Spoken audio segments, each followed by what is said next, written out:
यो यो हनी सिंह ने भारत में रैप को, इंडिया में रैप को पॉपुलर बनाया। यही वो शख्स है जिनकी सरपरस्ती में बादशाह और रफ्तार जैसे रैपर्स दुनिया के आगे आए। हनी सिंह का करियर बहुत ही उतार चढ़ाव भरा रहा है, कभी सुपरहिट रहे तो कभी सुपर फ्लॉप। 2025 में हनी सिंह अपनी पुरानी फॉर्म में नजर आ रहे हैं। एक के बाद एक हिट जो है वो सॉन्ग देते नजर आ रहे हैं। कभी वो नोरा के साथ पायल गाने पर नाचते हुए नजर आते हैं तो कभी भोजपुरी गाने पर रैप बनाते हुए। और इन्हीं सब के बीच हनी सिंह के साथ एक और नई कंट्रोवर्सी जुड़ गई है।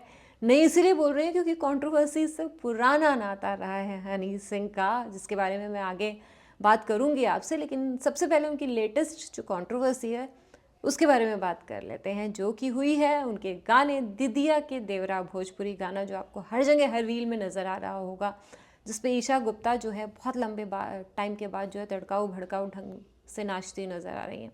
इस गाने में विवाद की वजह है इसके लिरिक्स। इसके अगेंस्ट पीआईएल जो है पटना हाई कोर्ट में एक्ट्रेस नीतू चंद्रा ने जो है वो दाखिल किया है। उन्होंने इस गाने को फूहड़ और भड़काऊ बताया और लोगों को भी इसका विरोध करने को कहा है इस तरह के गानों का।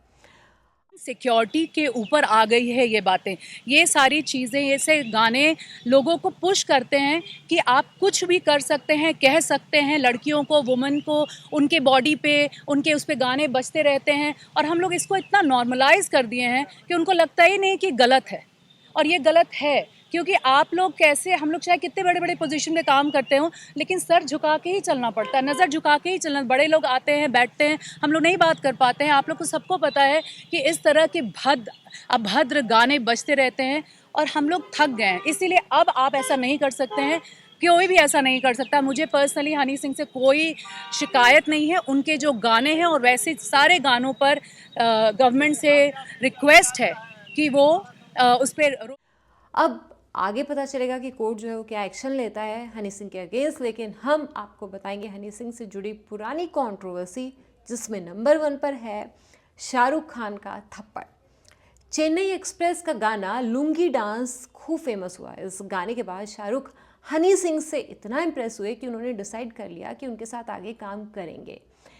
कहते हैं हैप्पी न्यू ईयर में शाहरुख ने उन्हें मौका भी दिया, पर मामला बाद में गड़बड़ा गया। माना जाता है कि चेन्नई एक्सप्रेस के एक इवेंट में एसआरके ने हनी सिंह को जो है थप्पड़ मार दिया था। इसका कारण था उनका मिसबिहेव। हालांकि पब्लिकली दोनों ने कभी भी इस बात को एक्सेप्ट नहीं किया कि ऐसा कुछ हुआ, लेकिन देखने वालों ने बताया कि ऐसा हुआ।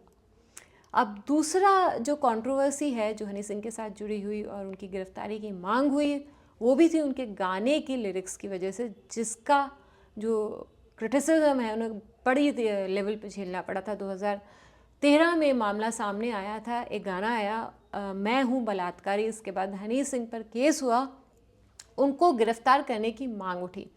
हालांकि बाद में हनी सिंह ने इस गाने से जुड़ने से इनकार कर दिया। हनी सिंह का कहना था कि उनका गाना है ही नहीं और किसी और ने उनका नाम जोड़कर जो है इस गाने की पब्लिसिटी कर दी है, वो इस गाने का पार्ट नहीं है, और इस तरह से अपना पीछा छुड़ा लिया।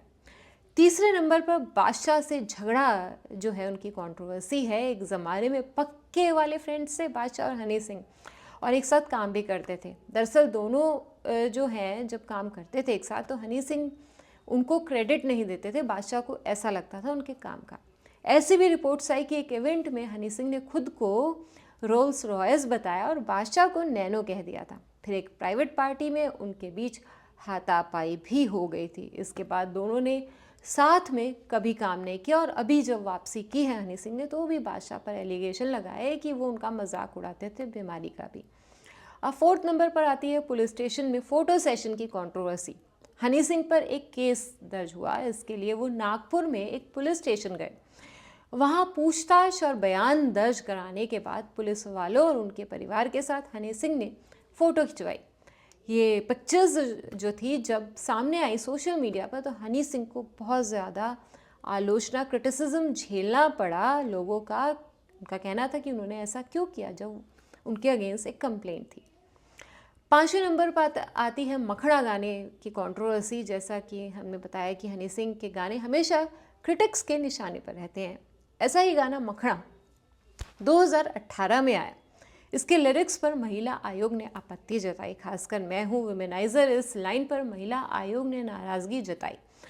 हनी सिंह पर इसको लेकर केस भी हुआ और इतनी सारी कंट्रोवर्सीज़ के बीच हनी सिंह ड्रग्स एडिक्शन और डिप्रेशन के शिकार भी हुए और खूब सारी चर्चा जो थी इस बात को लेकर है। उन्होंने काफ़ी जगह पे इस बात को एक्सेप्ट भी किया है कि उनको रिहेबिलिटेशन सेंटर में जाना पड़ा, लेकिन अब उन्होंने कम बैक किया है।